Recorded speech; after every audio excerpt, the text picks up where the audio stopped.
부분은 상관없는데 청년분들 쉬지 않을까 일단은 생각됩니다. 그거 한번 조사해볼게요. 유정민이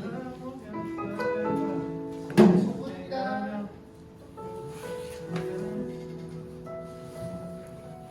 자, 우리 이렇게 찬양하면서 청년부 예배 드리도록 하겠습니다. 처음 찬양할 곡은 상한 마음의 한 예배자입니다.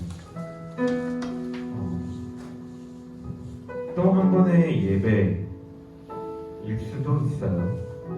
또 한 번 드려지는 예배일 수도 있고 누군가에게는 간절한 예배일 수도 있습니다. 시간 가운데에 또 그냥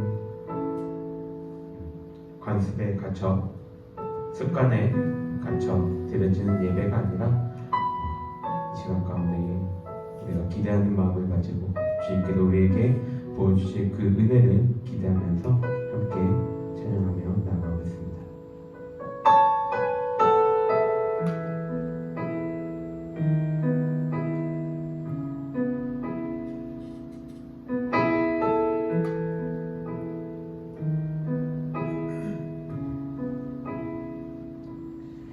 익숙함에 젖어들어 또 한 번에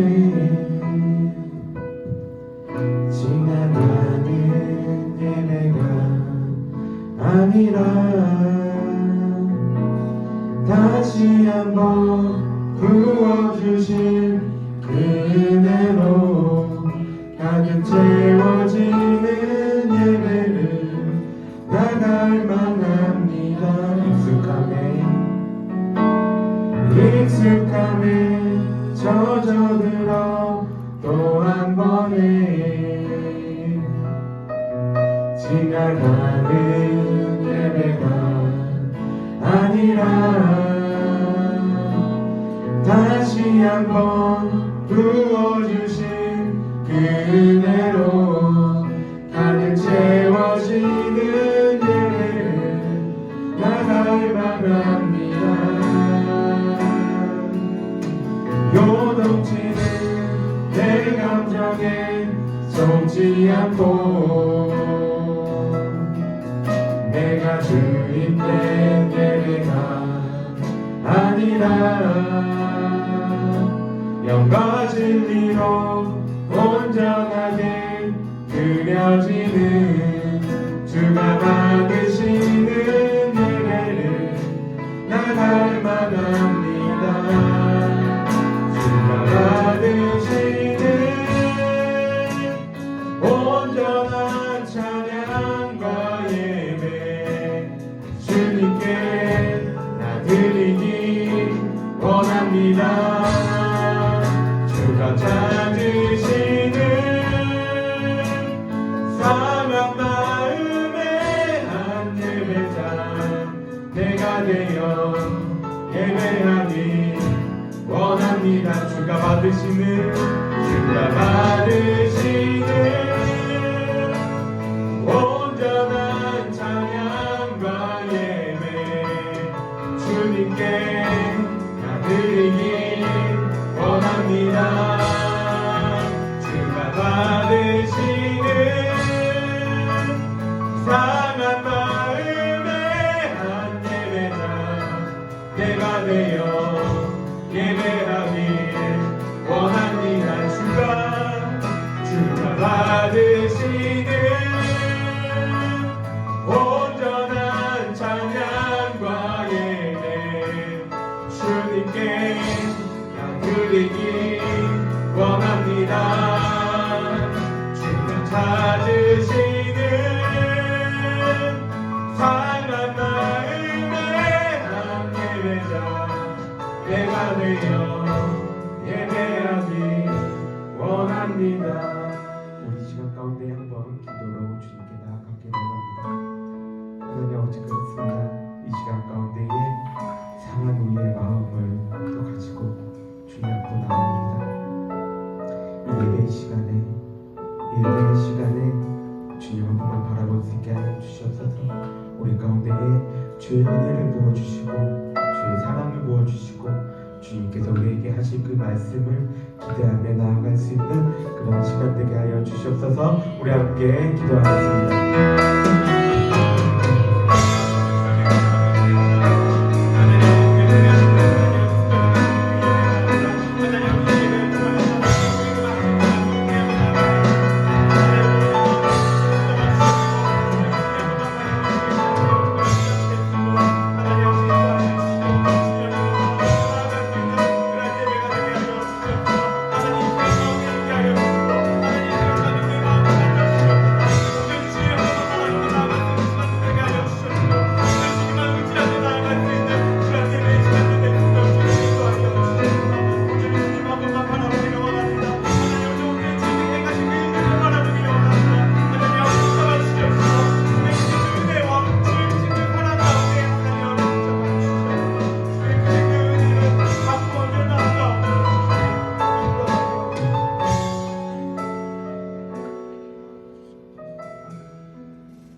나는 내 마음의 복음이 흥했던 곳에서 다시 아버지를 만나고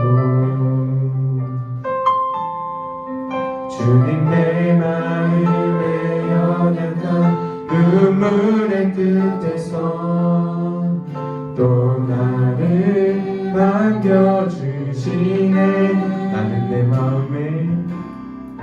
나는 내 마음의 복음이 흥했던 곳에서 다시 아버지를 만나고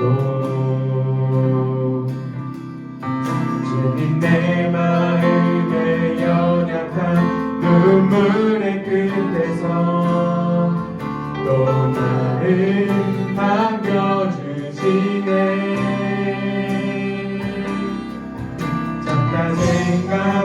생각했던 그의 물으심 다시 나를 회복해 하시네.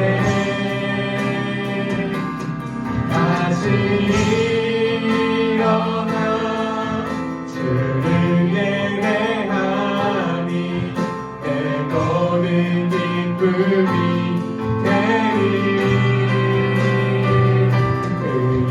기쁨 되어 삶의 모든 순간을 주께 다 내어드리. 나는 내 마음의 복음이 흥했던 곳에서 다시 아버지를 만나고 주님 내 마음의 연약한 눈물의 끝에서 또 나를 반겨주시네. 잠깐 생각했던 그의 부르심 다시 나를 회복해 하시네.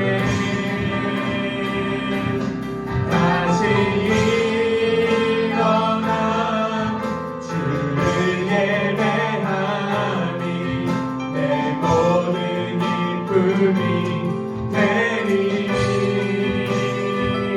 그의 기쁨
다시 일어나 다시 일어나 주를 예배함이 내 모든 기쁨이 되리 그의 기쁨 되어 삶의 모든 순간을 주께 다 내어드리니 주께 다 내어드리니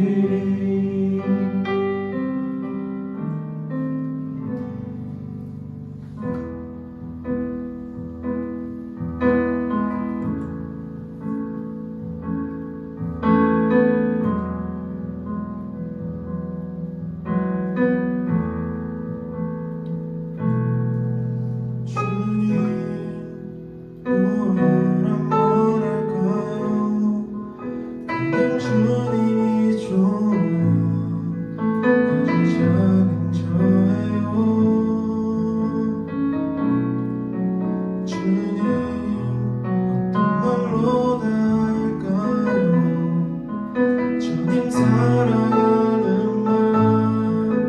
주님 사랑하는 말 우리 함께 고백합시다 주님 무엇라 말할까요 그냥 주님이 좋은 아주 작은 저예요 주님 어떤 말로 다 할까요 주님 사랑하는 말 주님 사랑하는 날 주님 내 주님 이름만 불러도 가슴이 뛰어요 주님 내 주님 주님 곁에 머물고 싶어요 주님 무엇라 주님 무엇라 말할까요 그냥 주님이 좋은 아주 작은 저예요 주님 어떤 말로 다 할까요 주님 사랑하는 말 주님 사랑하는 날 주님 내 주님 이름만 불러도 가슴이 뛰어요 주님 내 주님 주님 곁에 머물고 싶어 주님 내 주님 주님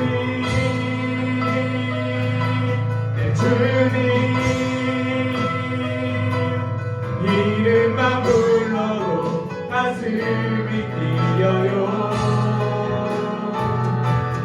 주님 내 주님 주님 곁에 머물고 싶어요 보이지 않아도 주 따라갑니다 나는 모를 때에도 주님 나시니 보이지 않아도 주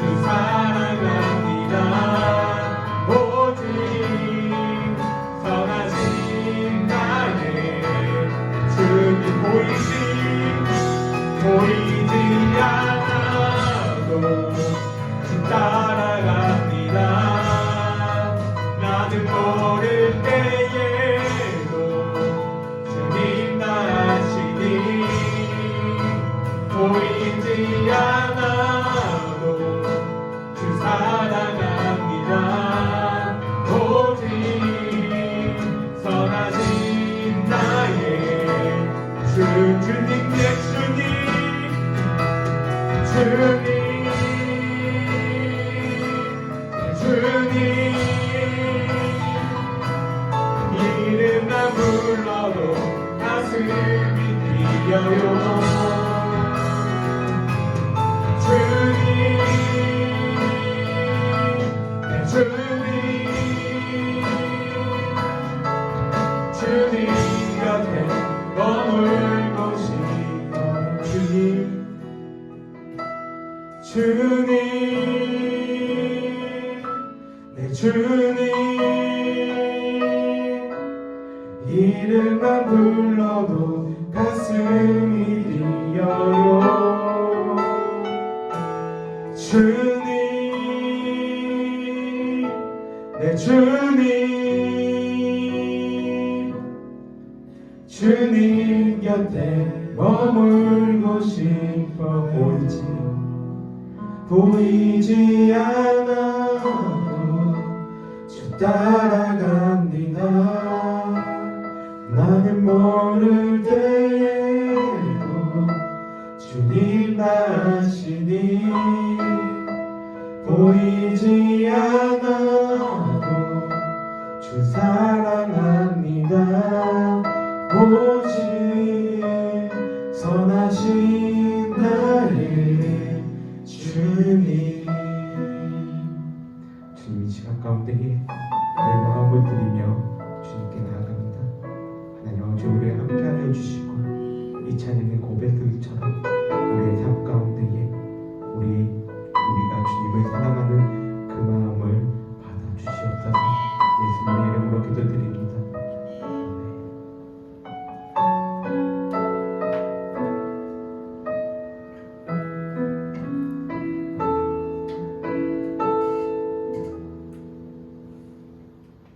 네, 우리 말씀 보겠습니다.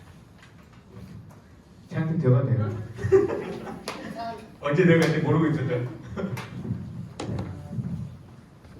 말씀 갈라디아서 6장 17절 말씀.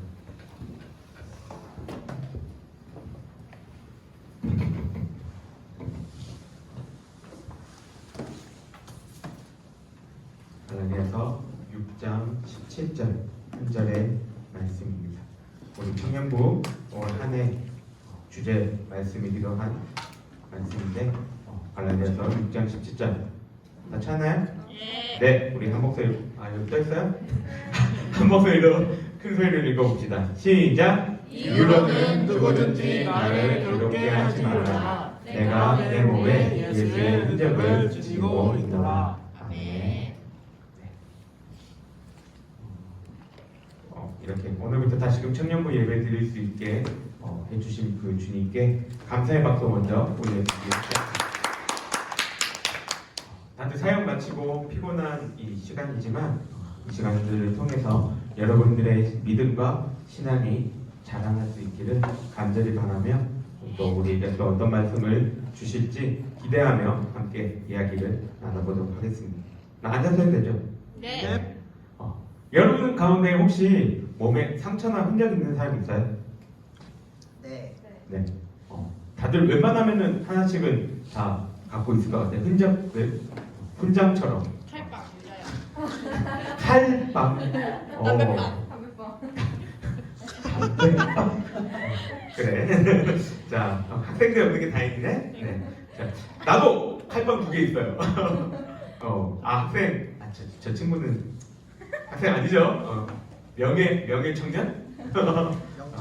나도 오른손에 여기 앞뒤로 수술 자국이 있거든요. 꼼맨 자국이 있는데 여기 두 번째 손가락에 여기에 꼼맨 자국은 5학년 때인 거, 5학년이 아니지 5살 때인 것 같아요. 5살 때 우리 집 앞에 놀이터가 있었는데 거기에 리어카가 이렇게 세워져 있었어요.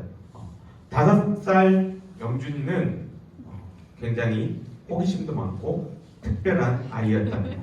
그냥 바퀴만 이렇게 돌리면은 그렇게 놀면 되는데 꼭 그 돌아가는 그 사이 손가락을 집어넣고 싶었어요. 그래서 집어넣는데 어떻게 됐겠어요? 네.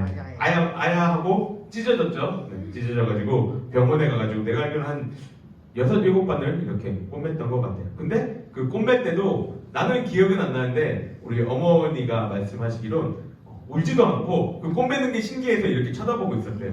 네, 그런 만큼 참고로 A형이거든요. 좀 특이한 아이였어요.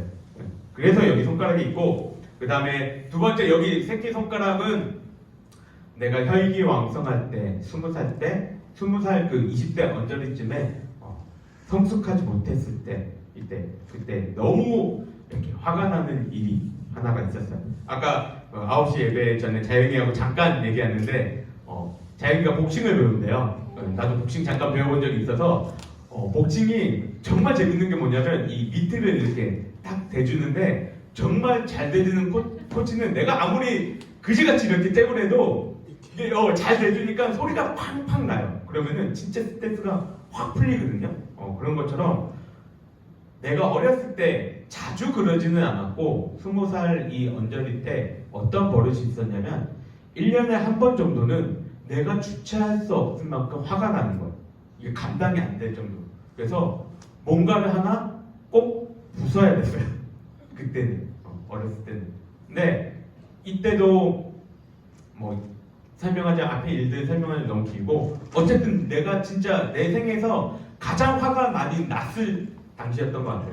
그만큼 화가 나서 이제 그 집에서 나와서 문을 박차고 나왔는데 뭐가 앞에 보여서 때렸어요. 그냥 팡 하고 때렸는데 이제 때리고 내려와서 이제 놀이터에 앉아 있는데 손이 도라에몽 손 알죠? 동그란 거 그렇게 이렇게 부어 오르는 거예요. 여기가 그리고 손이 이게 안 움직여. 보니까 이만큼 부었어요. 나중에 내가 도대체 뭘 친 거야? 이라고 띡 봤는데 뭘 쳤을까요? 사람이요. 사람 쳤으면 그냥 내가 못 내려왔겠지. 가로등. 가로등 아니에요. 비슷한 거. 전봇대. 아니에요. 그때 아파트였거든요. 아파트 기둥을 쳤어요. 근데 진짜 내가 너무 화가 많이 났어가지고 그냥 앞에 뭐가 있다는 것까지만 봤고 그게 뭔지는 몰랐어요. 그래서 그냥 벙 때렸는데 이제 손이 날아간 거죠. 그러니까 병원에 딱 가니까 의사 선생님이 딱 그랬어. 이게 여기가 여기 안에 뼈 안에 낭 있다고요? 간호사 선생님?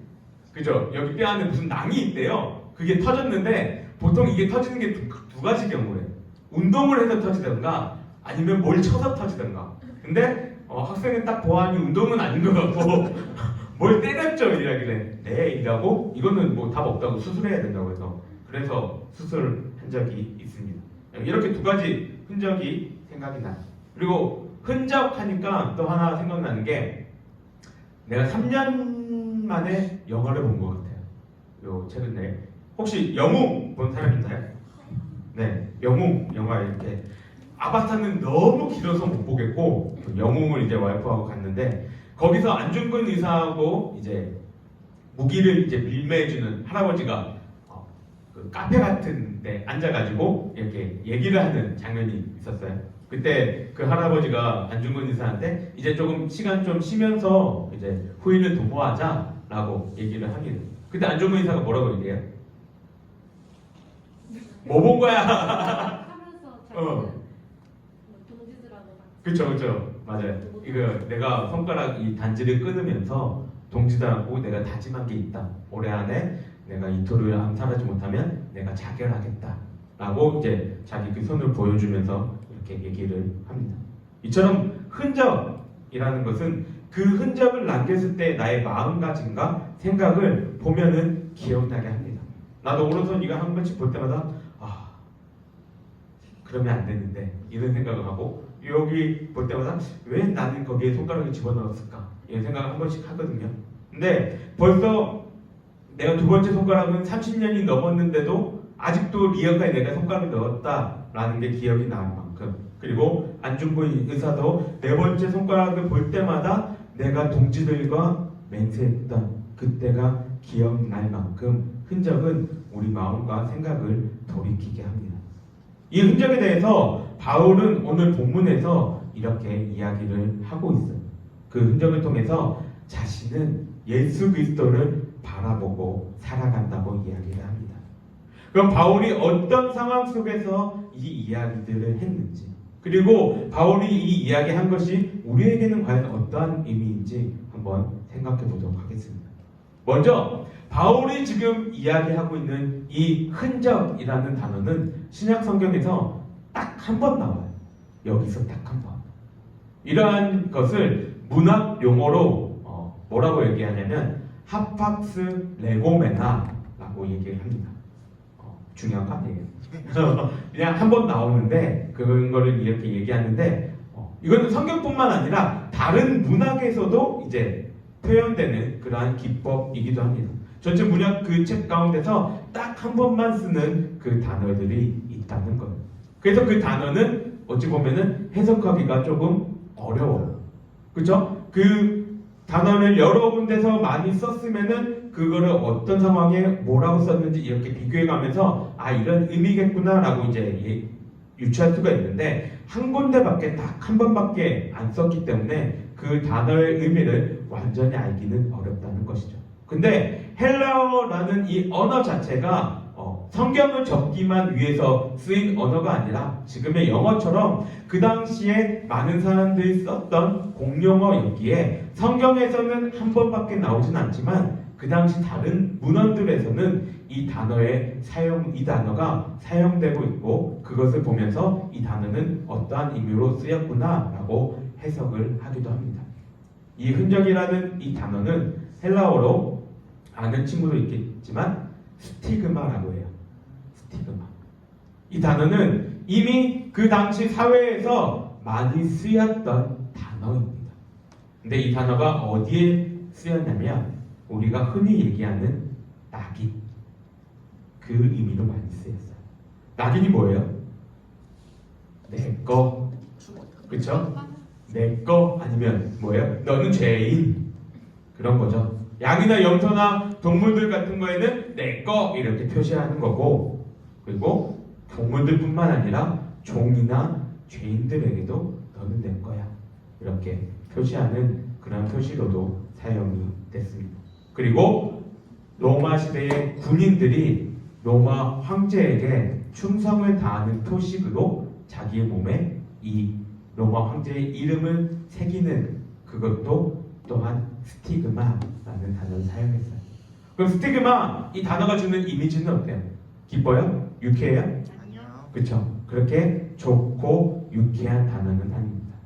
그럼에도 불구하고 지금 바울이 이 단어를 사용하고 있는 그 이유가 무엇일까요? 바울이 지금 이 단어를 사용하고 있는 것은 자신이 서신서에서 그 자기의 편지들에서 밝히고 있는 자기 자신의 그 정체성을 드러내고 있는 단어이기 때문입니다. 바울의 정체성은 뭐예요? 바울은 서신서의 서두에서 자신을 대해서 소개할 때 두 가지로 보통 소개를 합니다. 첫 번째 뭐예요? 나는 예수 그리스도의 종이다. 두 번째 뭐예요? 나는 예수 그리스도의 사도다. 이 두 가지를 얘기합니다. 그 중에서 지금 바울이 이 단어를 통해서 자신이 나타내고 있는 것은 바로 하나님의 종, 예수 그리스도의 종이라고 소개하고 있는 자기 자신에 대한 그 정체성입니다. 서신서의 그 인사말뿐만 아니더라도 바울의 그 편지들을 보게 되면 그 안의 내용들을 보게 되면 바울은 가감없이 자기 자신이 종이라고 이야기를 하고 있어요. 그런데 그 종도 보통 우리가 얘기하는 종이라고 생각하면 영어로 두 가지 종에 대한 표현이 있죠. 하나는 뭐예요? 서번트라고 표현하고 하나는 뭐예요? 또 다른 하나는 뭐예요? 슬레이브라고 얘기하죠. 두 개의 의미는 분명히 달라요. 어떤 의미죠? 첫 번째는 뭐예요? 첫 번째 종이라는 의미는 뭐예요? 약간 그렇죠. 우리의 식으로 표현하면 하인 뭐 이런 조금 그런 느낌이고 나머지 두 번째 종의 느낌은 뭐예요? 노예. 그런 표현이란 말이죠. 근데 바울이 지금 표현하고 있는 종은 대부분이 다 어떤 의미를 가지고 있을까요? 두 번째의 의미를 가지고 있다. 바울은 절대적으로 자신이 하나님 앞에 그 종이라는 것을 가감없이 드러내고 있습니다. 바울이 그래서 이 흔적이라는 단어를 사용해서 자신의 사역과 그리고 자기의 정체성을 선언하고 있다고 볼 수가 있는 것. 그럼 바울이 이야기하는 자기 삶에서의 그 흔적은 무엇일까요? 바울에게는 어떠한 예수님의 흔적들이 새겨져 있을까요? 바울이 말하고 있는 예수님의 흔적은 우리가 6장 14절을 보게 되면 뭐라고 얘기하냐면 내가 십자가에 못 박힌 것, 그 사실에 대해서 이야기를 합니다. 좀 더 우리가 이해하기 쉬운 바울의 삶의 고백이라고 할 수 있는 갈라디아서 2장 20절을 예로 들면 뭐예요?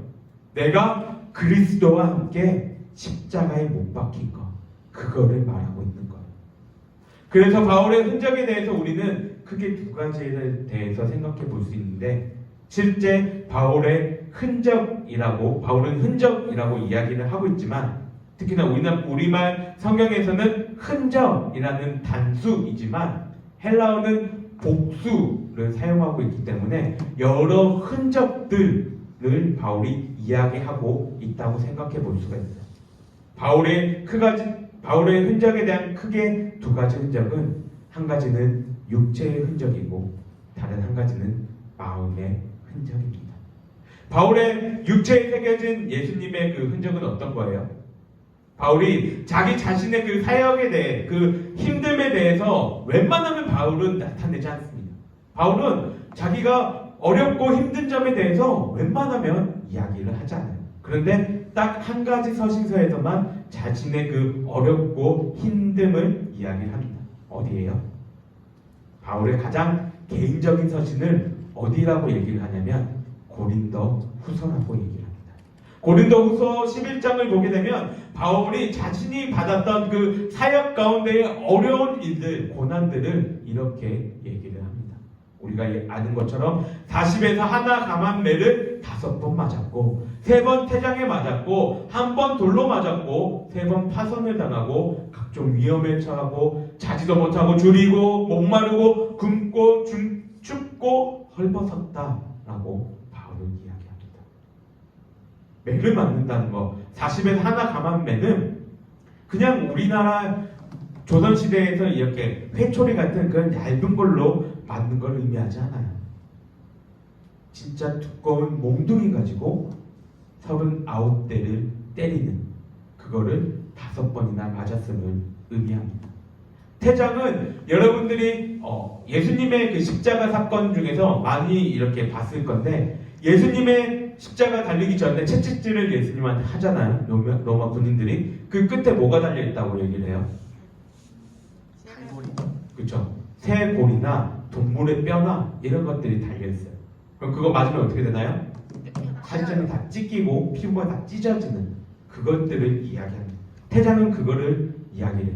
그거를 바울도 3번이나 맞았다라고 얘기해요. 돌로 맞는 건 무엇입니까?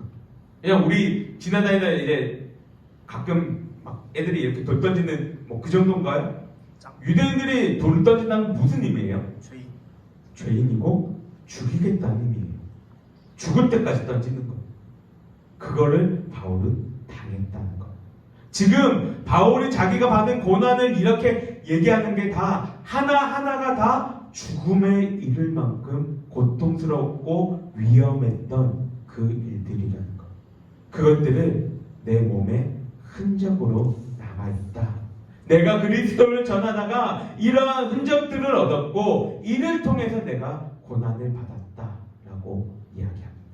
또 바울의 육체의 흔적은 고린도후서 12장에서 얘기하는 것처럼 바울의 육체의 가시, 그 가시에 대해서는 바울이 안질이 있었다, 몸이 안 좋았다, 이러한 여러 가지 이 설들이 있지만, 어쨌든 그 육체의 가시 또한 예수님의 흔적이었다라고 바울은 인식하고 있습니다. 그래서 그 육체의 가시를 보면서 바울이 뭐라고 얘기합니까? 그리스도의 그 능력이 내게 머물러 있구나, 그것을 깨달았다고 얘기를 해요. 그래서 그 가시를 바라보면서 이제는 어떻게 한다고 얘기합니까? 내가 기뻐한다고 말을 하고 있는 것이죠. 바울이 육체적으로 이렇게 힘든 육체의 가시가 고난들이 이렇게 여러 개 있었지만, 바울의 힘듦은 이런 것보다 더 큰 것에 있었습니다. 육체의 고통은 바울은 그저 견딜 수 있을 만한 일이었던 것 같아요. 그러니 그 편지들 가운데 단 한 번 그렇게 얘기할 뿐이죠. 바울은 사역 가운데서 평생 바울을 따라다녔던 심적인 그 고난들이 있었습니다. 그게 뭐냐면 바울이 아까 편지를 적을 때 두 가지를 나타낸다고 했는데 한 가지가 뭐라고 얘기했어요? 나는 예수 그리스도의 종이다. 또 한 가지는 뭐라고요? 나는 예수 그리스도의 사도다. 바울은 왜 이 사도에 대해서 강조할까요? 바울이 평생을 따라다니면서 바울의 평생을 따라다니면서 바울이 편지마다 자신이 변론했던 그 사실이 바로 이거예요.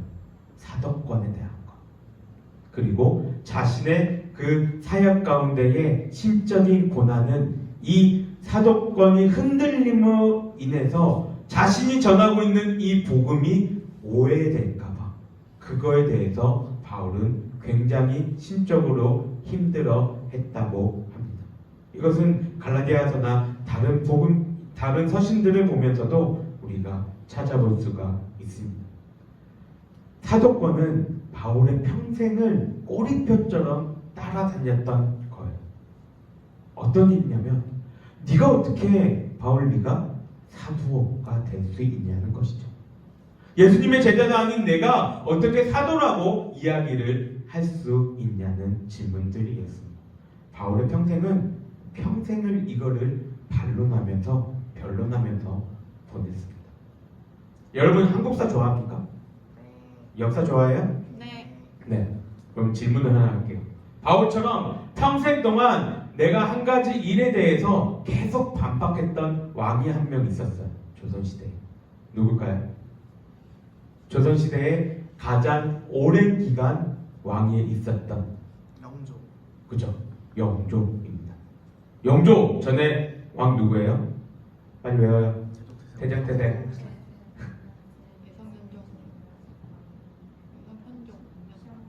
누구예요?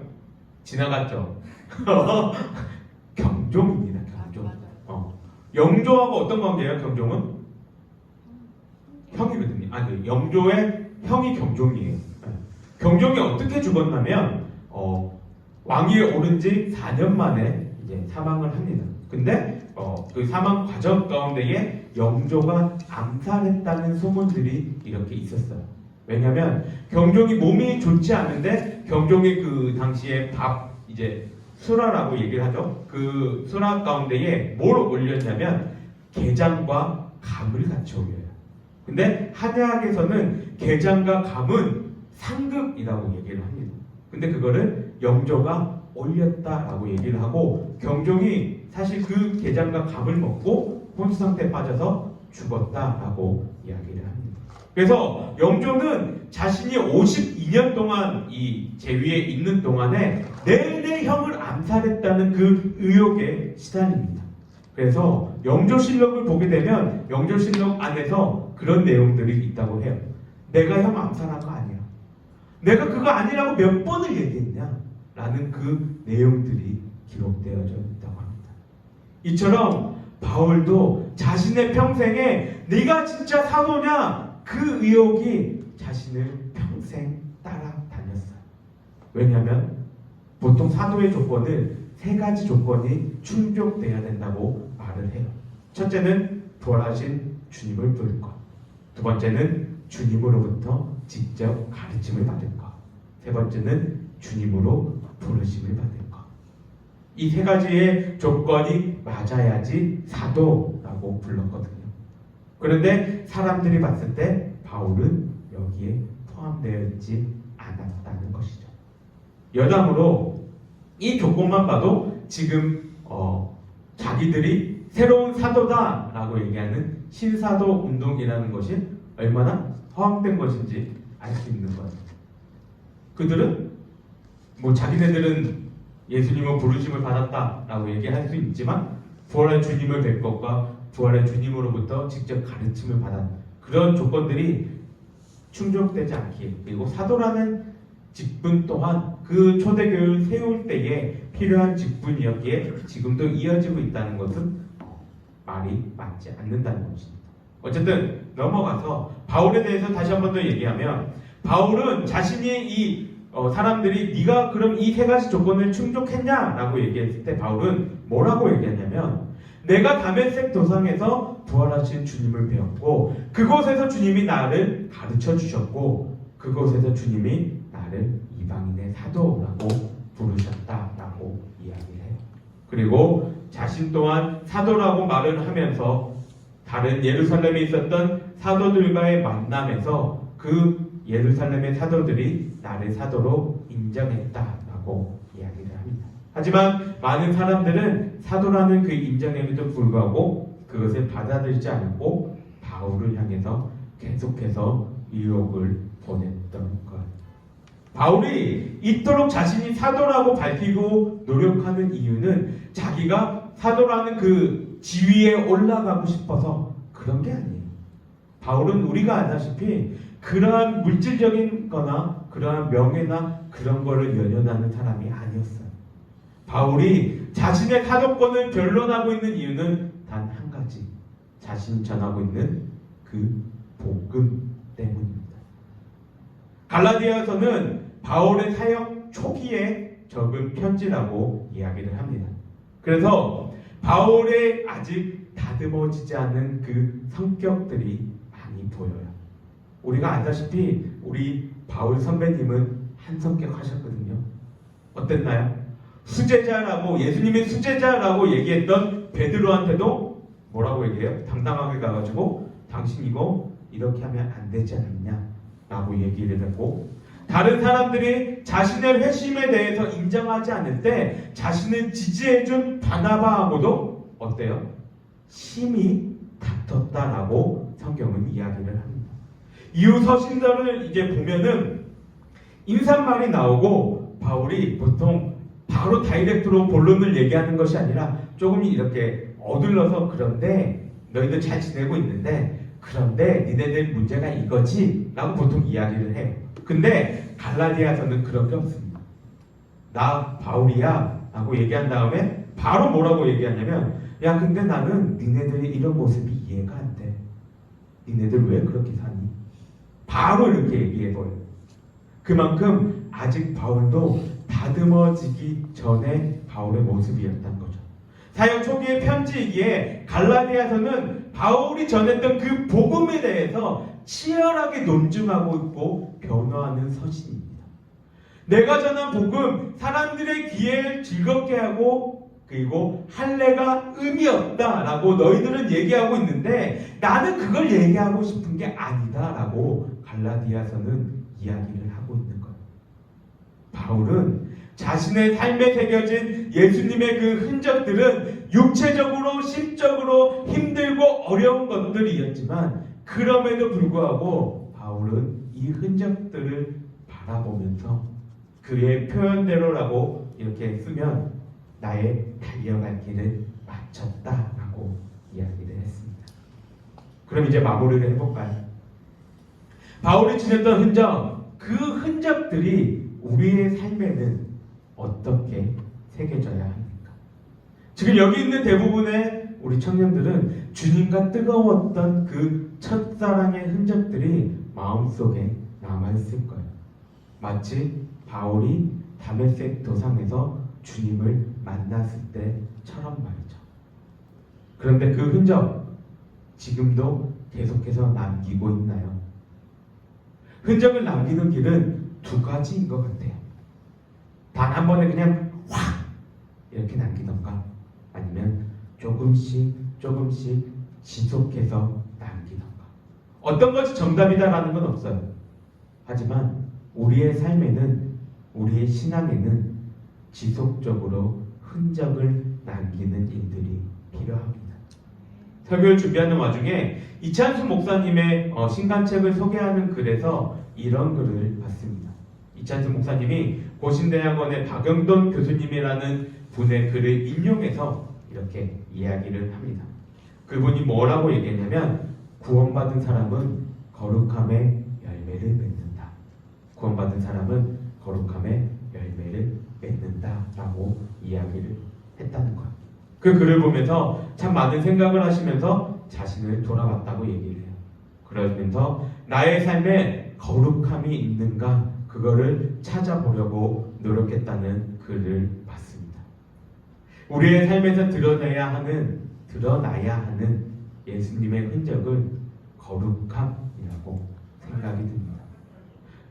내가 여기서 얘기하는 거룩함은 모세가 십계명을 받았을 때처럼 그 이후에 막 얼굴에서 후광이 비치고 내가 지나가면 막 빵빠레로 막 홀리 이런 그런 거룩함, 그런 BGM에 깔리는 그러한 삶을 이야기하는 게 아니에요.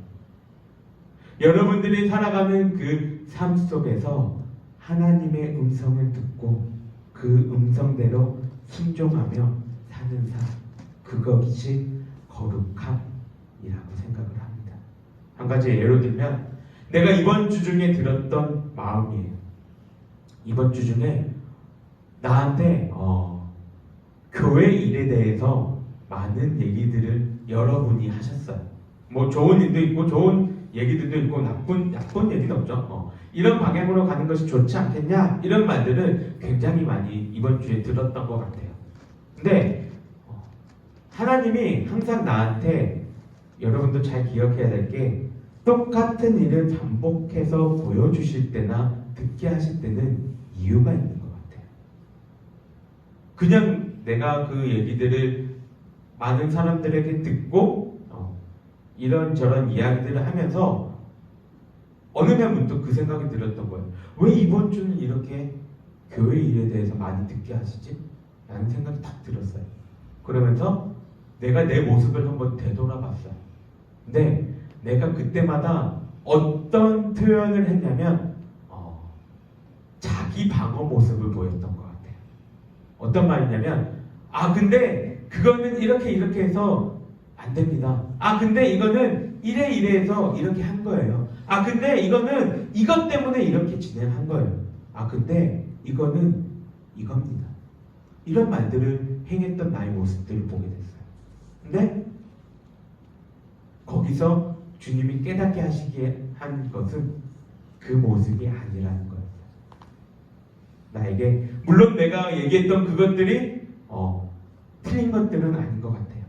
그렇지만 내가 말하는 방식, 내가 행동하는 모습, 그러한 모습들을 좀 돌아보게 하셨던 것 같아요. 내가 여러분들보다 조금 더 살고 여러분들보다 조금 더 신앙이 있다고 생각하면서 고민할 때에 다른 점이 뭘까라고 여러분들 나이 때에 나와 다른 점이 뭘까라고 생각했을 때 딱 들었던 생각이 뭐였냐면 그거 같아요. 하나님이 얘기하실 때 좀 더 빠르게 반응하는 것 같아요. 그걸 좀 더 빨리 캐치해내게 되는 것 같아요. 옛날에는 진짜 하나님이 계속 반복하시고 얘기하시고 못 알아들어서 흔히 얘기하는 내가 한 대 어저 맞아야지만 라고 생각을 들었는데 이제는 좀 컸다고 기특하게도 몇 번 얘기하시면 뭐지? 라고 생각이 드는 것 같아요. 나는 그게 지금 여러분들과 나누고 싶은 거룩함인 것 같아요. 내 생각으로 사는 게 아니라 하나님이 말씀하시는 것, 하나님이 이야기하시는 것, 그거에 대해서 반응하는 모습. 내가 거룩하니 너희도 거룩하라 라는 그 말씀에 실천하며 살아가는 모습이 그러한 모습인 것 같습니다. 여러분들의 삶 속에도 동일한 그 은혜들이 있기를 바랍니다. 하나님의 음성을 듣고 바로바로 깨달을 수 있는 그러한 은혜가 있길 바라고 그 일들을 통해서 여러분들의 삶 속에서 예수 그리스도의 흔적이 더욱더 깊게 새겨지기를 바랍니다.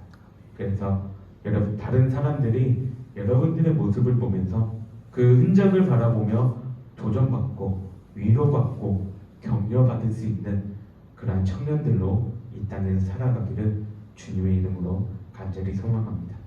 기도하겠습니다. 하나님 아버지 감사합니다. 오늘 갈라디아서의 말씀을 통하여서 또 우리 삶에 새겨질 흔적에 대해서 생각해 봅니다. 하나님 우리가 세상에 살아갈 때에 하나님이 우리에게 하시는 그 말씀을 깨달아 알 수 있는 그러한 지혜와 영적인 민감함을 주시고 매일의 삶 속에서 그것들이 우리의 신앙 속에 새겨질 수 있는 그러한 흔적을 남길 수 있는 우리 모두가 되게 하여 주시옵소서. 그래서 다른 이들이 우리의 그 흔적들을 바라보며 예수님이 지금도 살아계시다는 것을, 지금도 여전히 우리의 삶 속에서 역사하고 계시다는 것을 깨달아 알 수 있는 우리 모두가 되게 하여 주시옵소서. 돌아가는 발걸음과 한 주간의 삶 속에서도 주님 지켜 보호하여 주시기를 원하오며, 다시 만나는 그 시간까지 또 주님이 주시는 그 은혜를 마음껏 누리는 우리 청년들 되게 하여 주시옵소서. 예수님의 이름으로 기도드립니다. 아멘.